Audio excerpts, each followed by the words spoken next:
Usually हमसे मरीज पूछते हैं कि हम अगर अपनी अक्ल दाढ़ निकलवा दें तो क्या हमारी अक्ल खत्म हो जाएगी। हाय, मैं डॉक्टर मुजफ्फर हूं। मैं आपसे आज डिस्कस करूंगा अक्ल दाढ़ के बारे में। अक्ल दाढ़ को हम विजडम टूथ कहते हैं और विजडम टूथ जो होता है वो मोस्टली हमें 16-17 उम्र के बाद आना स्टार्ट हो जाता है। बहुत सारे लोगों को क्या होता है, अक्ल दाढ़ टाइम से आ जाती है और सही सलामत आती है, साथ वाले दांतों के साथ बराबर आती है, कोई प्रॉब्लम नहीं आती है।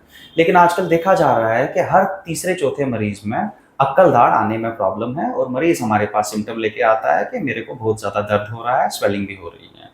अगर नीचे की अक्ल दाढ़ में प्रॉब्लम है तो मरीज को पूरे जबड़े में नीचे वाले में दर्द होता है, कान तक रेडिएट होता है। ऊपर वाली अक्ल दाढ़ में अगर प्रॉब्लम है तो मरीज जो है ऊपर वाले जबड़े में और कानों तक दर्द लेके आता है या सर दर्द भी होता है। सबसे पहले हम आपको बताएंगे अक्ल दाढ़ कितने टाइप्स की होती है।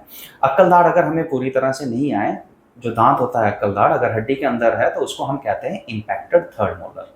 थर्ड मोलर, उससे पहले मैं आपको बताता हूँ, हमारे 3 मोलर्स होते हैं। हर साइड पे हम आपके दांतों को 4 भाग में डिवाइड करेंगे, ठीक है। एक साइड, दूसरी साइड, नीचे वाली तीसरी साइड और चौथी साइड, ठीक है। हर साइड पे हमारे 3 मोलर्स होते हैं। 3 मोलर्स में से जो होता है आगे वाला, पहला फर्स्ट मोलर, सेकंड मोलर और थर्ड मोलर होता है। जो थर्ड मोलर होता है उसे ही विजडम टूथ कहा जाता है। अगर विजडम टूथ हमारा हड्डी के अंदर है तो उसे हम इम्पैक्टेड थर्ड मोलर या इम्पैक्टेड विजडम टूथ कहते हैं। अक्ल दाढ़ जो है वो यूजुअली 4 टाइप्स के होते हैं। सबसे पहला जो है वो वर्टिकल इम्पैक्शन हम उसे कहते हैं। वर्टिकल में क्या होता है, अक्ल दाढ़ जो है वो सीधा जैसे साथ वाले दांत है वैसे ही ऊपर आ रही होती है, लेकिन लास्ट में आके रुक जाती है क्योंकि उसको उतना स्पेस ही नहीं मिलता आने को, तो वो हड्डी के नीचे ही रुक जाती है और ऊपर नहीं आ पाती है।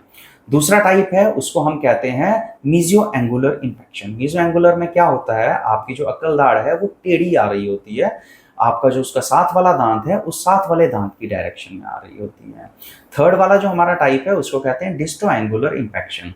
डिस्टो एंगुलर इन्फेक्शन क्या होता है, जो दांत है वो बिल्कुल साथ वाले दांत की उल्टी तरफ को जा रहा होता है क्योंकि उसे जगह ही नहीं मिल रही है, उल्टी तरफ को जा रहा होता है।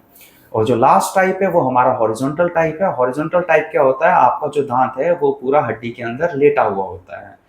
ये 4 के चारों जो टाइप्स हैं, अगर ये आने में प्रॉब्लम करें, इन्फेक्शन हो, इन्फेक्शन क्या होता है कि अगर दांत आपका अक्ल दाढ़ है लेकिन वो हड्डी के अंदर है, ऊपर नहीं आ रही है, उसको हम इन्फेक्शन कहते हैं। तो चारों में से कोई भी टाइप है, आने में प्रॉब्लम कर रहा है, इसका एक ही सोल्यूशन है कि इस दांत को निकाल दिया जाएगा। अगर आपके किसी भी अक्ल दाढ़ में आपको लग रहा है कोई सिम्टम है, दर्द है, सूजन है, प्रॉब्लम है या स्वेलिंग हो रही है, आप अपने नज़दीकी डेंटिस्ट के पास जाइए। वो आपका एक्सरे करेंगे, एक्सरे में वो आपको सारी चीज़ें बताएंगे क्या प्रॉब्लम है, कौन सा इन्फेक्शन है, और आपका दांत निकलवा दिया जाएगा। अब एक सवाल यूजुअली लोग कहते हैं कि अक्ल दाढ़ हम अगर अपनी निकलवाएंगे तो क्या हमारी अक्ल चले जाएगी? नहीं, ये सब मिथ है। अक्ल दाढ़ निकलवाने से किसी की अक्ल नहीं जाती है और कोई आपका नुकसान नहीं होता है। अक्ल दाढ़ अगर आपके मुंह में टाइम से नहीं आई और बराबर नहीं आई है तो बेहतर है कि आपको अक्ल दाढ़ निकलवा लेनी चाहिए। अक्ल दाढ़ आपके मुंह के अंदर, हड्डी के अंदर कोई प्रॉब्लम दे रही है तो उसका कोई फायदा भी नहीं है, और अगर आप उसको निकलवा लोगे तो आपका कोई नुकसान भी नहीं है। तो मेरे ओपिनियन में आपको विजडम टूथ अक्ल दाढ़ अगर कोई प्रॉब्लम दे रही है तो आपको वो निकलवा लेनी चाहिए। दूसरा सवाल यूजुअली लोगों का होता है कि क्या हम अक्ल दाढ़ अगर निकलवा लेंगे तो उसकी कोई कॉम्प्लिकेशन तो नहीं आएगी। कोई कहता है जी मेरे रिश्तेदार ने अक्ल दाढ़ निकलवाई थी तो उसको ये प्रॉब्लम हो गई।